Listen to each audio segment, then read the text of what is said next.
কিছুদিন ধরেই ভাবছিলাম যে এক্সামটা শেষ হলেই আমরা হেয়ার কাট করতে যাব, আমি জানু আর মানু। তো আজকে মানু লাস্ট এক্সাম ছিল, তাই জন্য আমরা বেরিয়ে পড়লাম একটু বেড়াতে। তো সব থেকে আগে আমরা হেয়ার কাট করবো, তাই জন্য চলে আসলাম আমরা স্যালনে। আমরা যখনও হেয়ার কাট করি তো এই স্যালনেই আসি।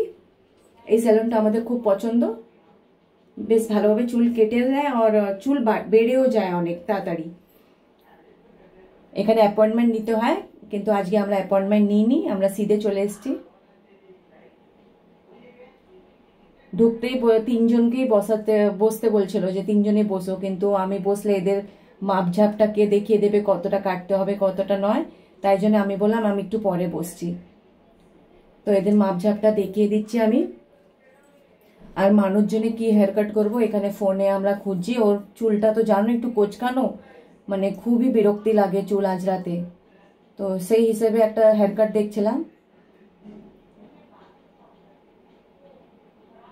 ও খুব নিজেও ইরিটেট হয়ে যায় কখন কখন নিজের চুলের জন্য, খুব জোট হয়। আর এখানে আমি বসে আছি, এখন আমার হেয়ার কাট চালু হয় না, এদের একটু দেখিয়ে দিলেই তারপর আমারও হেয়ার কাট করতে নিয়ে নেবে। এখানে মানুষ হয়ে গেছে সব দেখানো আমার। এখানে এবার আমারও হেয়ার কাট করতে নিয়ে নিয়েছে। অনেকদিন ধরেই ভাবছিলাম চুল কাটবো, চুলটা পেছন থেকে একদম কেন রাফ হয়ে গেছিল, নিচে থেকে বেশ লম্বা ছিল কিন্তু চুলটা বিলকুল রাফ ছিল। এখানে মানুষ হেয়ার কাটও বেশ ভালোভাবেই কেটে দিয়েছে, আর আমারও এখানে কাটা হয়ে গেছে। জানুর আর আমার তো তাড়াতাড়ি কাটা হয়ে গেছে, মানুরটা একটু টাইম লাগলো। এ দেখো এখানে আমার আর জানুর হেয়ার কাট।